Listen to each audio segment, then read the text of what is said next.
for a minute. A couple things I want to make very clear here. I have some information on the operation that's going on in the Suez Canal. And this came from my Overwatch source. Now, I can tell you, these are people that are on the inside of these operations. They know what's going on. This is not hearsay. It's not what I think is happening.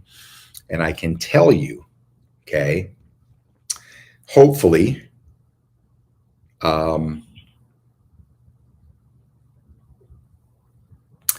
make sure I got the right operation up here.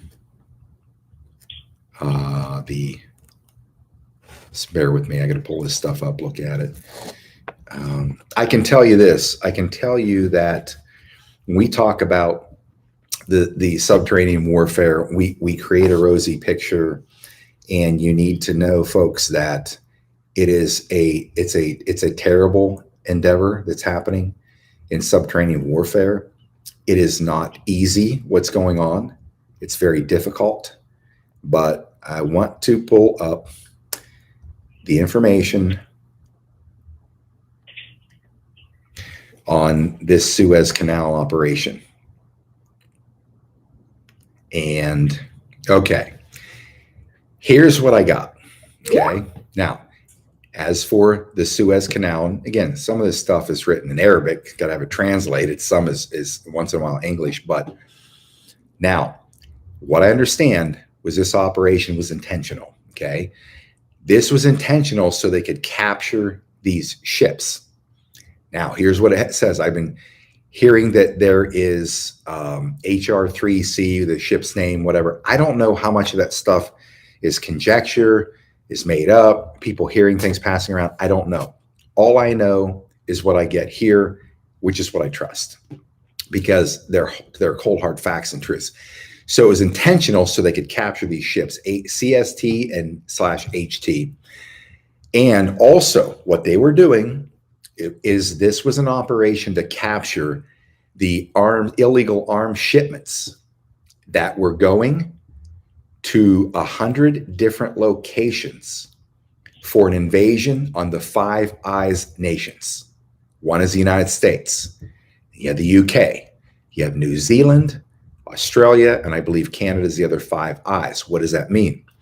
Five Eyes means when they want to gather intelligence, again, by law, by charter, CIA is not supposed to gather any intel in the United States on citizens. So that's the law. They violate that every second of the day, as you know. The clowns in America do.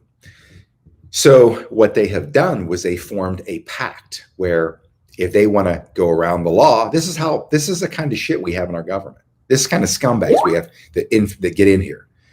Is what they do is they allow a foreign government to spy on the people they want spied on, American citizens here, and then pass that intelligence to our intelligence agency. That's how they get around it. The Five Eyes nation that has this pact, UK, Australia, New Zealand, us, and I would believe Canada, because that's a crown province. So anyways, there's this here, through this access point is where all these arms are being shipped with 100 different drop-off points. Okay. A second reason why they did this is a multi vector approach to what they're trying to accomplish here. Second thing is it allows them to board every single ship or any vessel that was and is either coming in or going out. It allows them to board all of these ships. Okay. And they're able to look at their manifests, including hidden containers of cargo on those ships. Now, what we know is this. The top 10 maritime container lines, or the container lines, which I have an attachment to this so I can see, has a combined market share of 82.3% in the container trade, leaving only 17.7% for the rest of the container lines.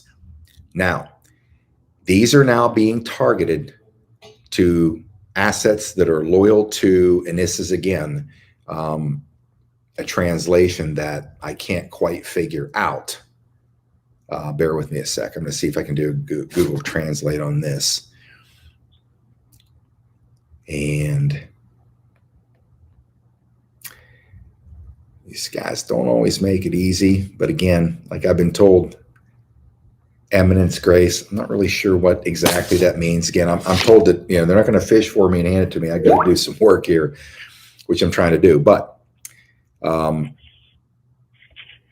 there are other, I should say, trying to find the right word, forces. Let's say highly trained, highly skilled warrior forces that are involved in these operations. So now here's the thing. Because there are vaccines situated on either side of this access point, here's what happens. This tanker blockade is not just shutting down the flow of guns. It's shutting down the flow of two other things. It means this: they're shutting down the flow of child trafficking and the transport and movement of these vaccines. It's trying to stop them. So what happens is this blockade means this. This means that not only are vaccines obsolete, the arms containers are now all seized, as too thousands of children / humans found both dead and alive. That's what they found on these. Now remember, like children, humans, the vaccines will have expired before their port of entry and customs clearance. Now, how do they expire? Is there an expiration date, or is it because the conditions with which they have to travel, like extremely cold, below zero, or I know that has been an issue with the vaccines in transport, that has to be maintained, or that it ruins them. So, is the information I'm getting was this operation was a white hat operation for those reasons, to be able to not only board that ship, but also to get on any ship on its way out, now backed up to get out, and any ship on its way in, to be able to board every one of these ships, look at their cargo manifests, find out what they're transporting, board them, go through all of it to make the discoveries that they need to make, which now we know is beyond human cargo, child sex trafficking. And again, a lot of these kids don't make a cross-Atlantic trip. They don't make it. They have life support systems, but they show up dead, they show up alive. Again, it's just cargo for these sick, twisted animals. So that's the update. From what I understand, that right now we are in the most significant maritime war ever waged since Moby Dick. That's what I've been told. Now, it's not a distraction, but this isn't a distraction, what's happened here. From what I'm told, it's a very simple and a very well-planned operation here. Now, it says one of the things I have to do is I need to go back and understand. I get asked some questions about the Moby Dick reference, because I'm instructed, if I don't understand it, ask about it. But also, it is why and how your country was truly usurped by the Rockefellers with Rothschild Khazarian banking assets.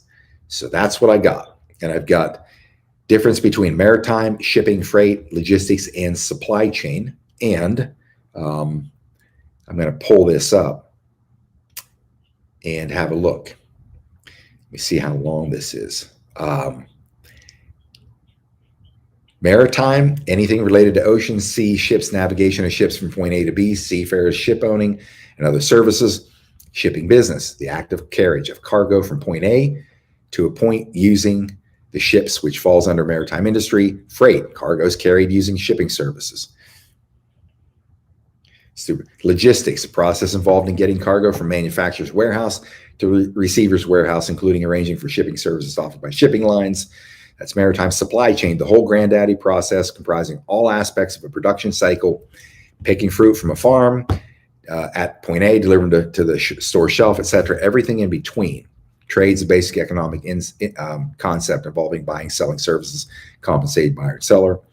So this may be a little too long to run through, but basically what we learned here is China overtook the grouping of the rest of the world countries to reach a highest number of vessels in 2019. Now, is it interesting? China being the epicenter of everything we have to deal with right now, CCP, Costco, the shipping concern that has been shipping a lot of these containers in here. They tried to get the lease of Long Beach Port, under the Clinton era, they were going to basically hand over the Long Beach port, just like Carter handed over the Panama Canal that we built and paid for, to the lease went to Costco shipping. So if they ever wanted to shut down the Panama Canal, what do you think would happen? And they're the ones that got the lease on it for a lower price than what we were. And this is what our presidents have done, from Carter on up, basically Johnson. But here we are. We built the Panama Canal, but because we're going to be kind and generous, we're going to hand it to the country. We went in there with U.S. money, taxpayer money. We built that place and gave the Panamanians an economy, a job class, a working class of citizens, etc. But as every liberal does, every liberal, no skin in the fork in game, these liberals, no skin in the game, what do? They come in, they give our shit away. When I was a kid, I asked my dad, why are we Republicans? I just remember I was probably 12, 14, I don't remember. But I said, why are we Republicans? He said, because the Democrats give everything away. I never forgot that. Democrats give everything away. What have we seen them do? Carter signed it over. We're going to hand the Panama Canal back to the Panamanians. We paid for it. It's a vital shipping route. Clinton came into power and he went ahead and completed it on its timeline. Republicans didn't stop it or couldn't stop it. I don't know. What does it mean? They shut down the Panama Canal. Our naval ships have to go the whole way around South America to get to the other side of the country, or vice versa. All this stuff, which could be catastrophic in a serious situation, military situation, whatever. So anyways, or transport of food or whatever. But now that we've seen this expansion of China on all levels in the world, what do you think was going to come out of the Suez Canal? I sat back and waited for a while because I knew what was going to come up. People were saying, talk about the Evergreen, talk about the Suez Canal. I didn't have anything. I didn't have anything that was different than what anybody else is saying. And I don't know that what everybody else is saying is even true. I just hear it when I have a chance to listen to stuff. And I don't know. I'm just going to wait and see. And I didn't even ask for this information. It just came to me. So that's what's happening there. This was all about a white hat operation, was to get these people into a situation where they could now expose them. I think there's going to be a lot more to expose. So one of the most important things for me to do to you is to educate you, the masses of people, on the COVID attack. Here's the thing. I've said before, we understand what's happening with, Trump, military, etc., and how things are evolving, playing out to wake us up. I'm becoming more inclined to believe that this wake-up call that we're getting, it is critically important that, like I said before, I said it many times, the Great Awakening is not about showing us everything and now people are going to wake up to the truth. Because you know how it is, too many people are being shown things about this whole bioweapon attack, yet they're still wearing masks, right? Still wearing masks. It's not going to be the point until enough people get pissed off. It's like Lee Iacocca said when he was trying to save Chrysler. Nothing happens until somebody gets excited or pissed off. So until these clowns on the other side run enough of this country in the wrong direction, until these leftists start feel these voters that are leftist minded that don't know shit because they're glued to CNN, the idiot box, then they're never going to really feel the pain. They'll feel a little bit, but they think, oh, well, this is natural for this situation. But they're going to need to see this. They're not going to need to feel it before they're ready to wake up. So I believe this is still the moving forward process to get people to a point where they're fed up and they're pissed off and they want answers. And now that everybody's attention's on, then they start showing them things. The Great Awakening isn't just to show them the horror of the planet, what the left or the cabal has been doing. It is also to get people to want to have an answer, a solution. They want to get out of pain. They want to get out of misery. The fear they have, they want to get out of that. If they're not even in it, oh yeah, that's really too bad. I don't know if I buy into all that. That's really bad. They're just going to go on there about their life. How do I know? Look at 911. We lived it. How do I know? Look where we are. How long did it take before they scrubbed it all away? No attacks on TV anymore. No planes hitting the buildings anywhere. No people jumping off how many 100 stories up or whatever, jumping off of buildings. No video footage. They whitewashed it. We go about our business. It just was what it was. How many years did it take us to convince people it was an inside job? What, 20 years? Or nearly 20 years to convince people. So what do you think? What do you think would happen if they just do the same thing here? Same shit all over again. People aren't going to get it.